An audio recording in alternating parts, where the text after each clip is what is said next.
Hello everyone, welcome back. Welcome freaking back. As you guys can see by the title and the thumbnail of this video, it is officially time to do a January TBR. That just doesn't sound right. How is it January? It just doesn't sound right. It doesn't feel real. Also, you're going to have to forgive me. I am ill, so I'm going to do my best.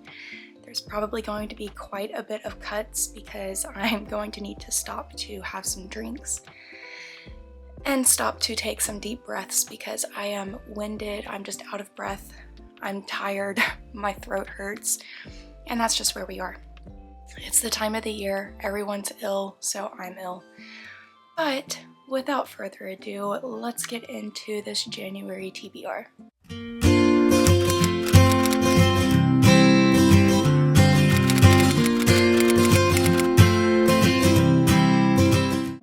Okay, so these books are in no particular order.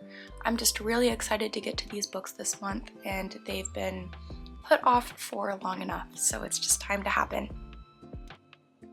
Yeah, that's right, time to happen. It's time to... I'm just gonna... Okay, we're here. Everyone knows what we're doing. I'm gonna stop yapping. My brain just hurts so bad. But the first book that I'm going to try to read in the month of January is Anxious People by Fredrik Backman. I'm so excited to read this book. I got this one for Christmas, I think last year or the year before that. And I've read a few Fredrik Backman books in the past, and I've loved his writing, I've loved his stories. They feel so real. And I mean, that's just to be said. They're just contemporary fiction books, and Fredrik Backman makes his characters feel so relatable, which is why I think that I love his books so much. But I've been putting this one off. I don't know why, but I keep looking over it. But I'm really hoping to get to this book this month. And it's a Netflix series, so I really just want to watch it, and I refuse to watch things before I read them. But yeah, I'm really excited about this one. This one says, looking at real estate isn't usually a life or death situation, but an apartment open house becomes just that when a failed bank robber bursts in and takes a group of 8 strangers hostage. Each of them carries a lifetime of grievances, hurts, secrets, and passions that are ready to boil over. None of them is entirely who they appear to be. In short, they are the worst group of hostages in the world. But as the minutes tick by, they begin to suspect that the criminal mastermind holding them hostage might be more in need of rescuing than they are. As the authorities and the media surround the premises, these reluctant allies will reveal surprising truths about themselves and set in motion a chain of events so unexpected that even they can hardly explain what happens next. Anxious People is an ingeniously constructed story about the enduring power of friendship, forgiveness, and hope, the thing that saves us, even in the most anxious of times. So I think that this is going to be a beautiful story to read. I think it's going to be fantastic, and what better time to read it than the new year? Then I'm still on a quest for all of the banned books in the world, so I am obviously going to get to another banned book this month, but it is Looking for Alaska by John Green. I read this one a long time ago, but I really want to read it again. So that is on the list of books that I want to read in the month of January. I'm so excited, and it's a decently short book, like 220 pages, so I think this is going to be a very easy book, and I just think it's going to be another great banned book to have read in my adulthood. So let me read you the back. It says, first drink, first prank, first friend, first love, last words. Miles Holter is fascinated by famous last words and tired of his safe life at home. He leaves for boarding school to seek what the dying poet Francois Rabelais called the Great Perhaps. I think that's how you pronounce that name. Much awaits Miles at Culver Creek, including Alaska Young, who will pull Miles into her labyrinth and catapult him into the Great Perhaps.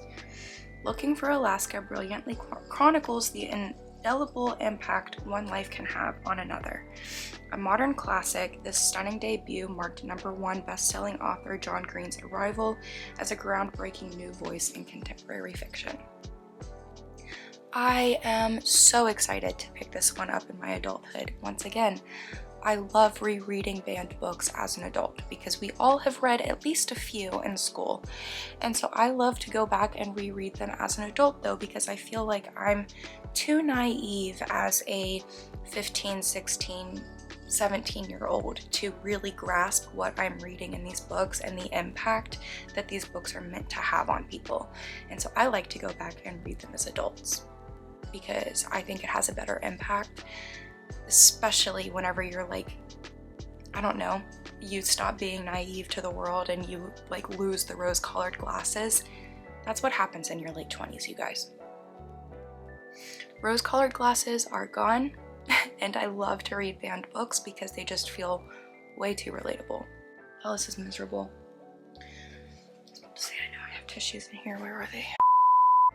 The next book that I'm going to be reading in the month of January, I'm so thrilled, and my sister-in-law Emily did a sneaky little snake thing, and she has been begging me to read this book for about a year now, and I keep telling her that I just keep putting it off because I've got so many books that were just more pertinent at the time. They were more like Halloweenish books, you know what I mean? Like I was reading seasonal books, so this one had to be pushed off.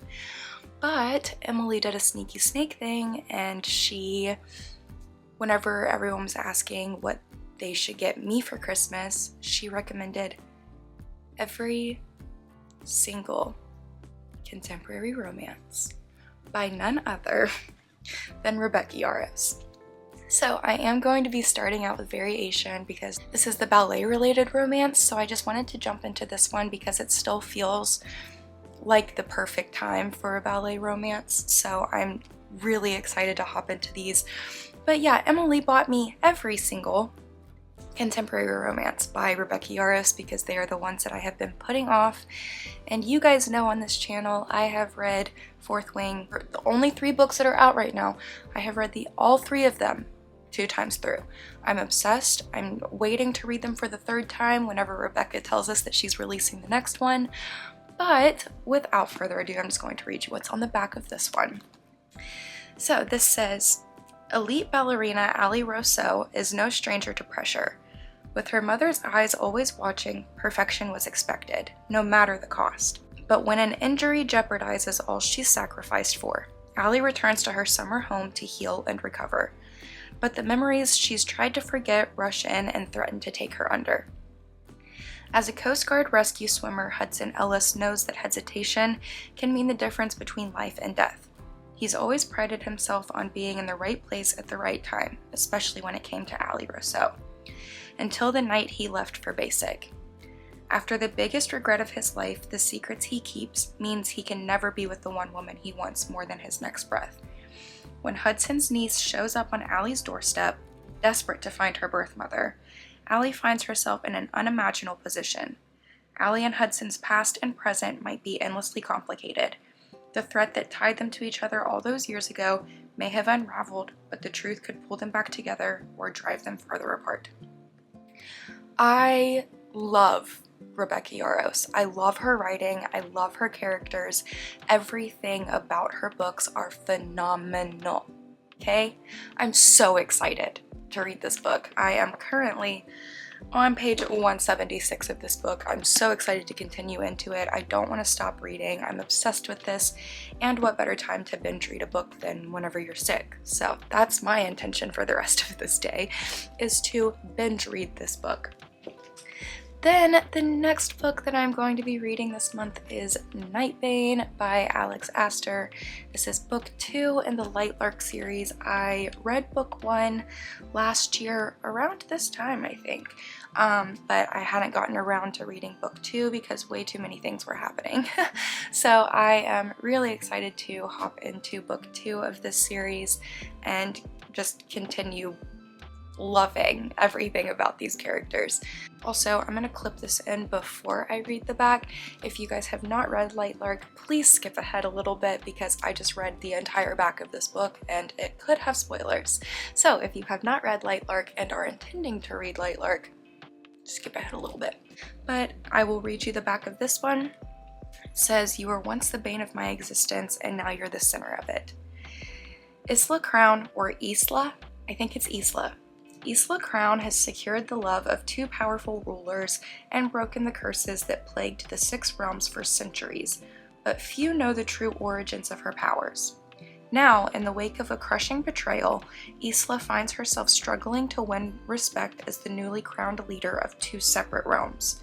Worse, her fellow rulers haven't ceded victory quietly, and there are others in Isla's midst who don't believe her ascent to power was earned. A certain death races towards Lightlark, and secrets from the past begin to unravel. Isla must weigh her responsibility to her people against the whims of the most dangerous traitor of all, her heart. But yes, I'm so excited to get to this one. And then the last book that I'm going to be reading in the month of January is A Court of Frost and Starlight. It is the novella in the ACOTAR series, so I'm super excited to read that during the cold times. I really was hoping to get to it during the winter solstice for obvious reasons, or maybe not obvious reasons. If you know, you know. If you don't, you don't. But I was really hoping to get to it during the solstice, and that just didn't happen. I have way too many good books in my Kindle and way too many physical books in my hands that I just could not put them down to read A Court of Frost and Starlight. So that is the last book that we are intending on reading in the month of January. So these are all of the books that we want to read in this month. I'm so excited to get into every single one of them. I do not think I'm going to have a bad time at all, and who knows, I could end up adding a few books, I could end up not reading some of these books.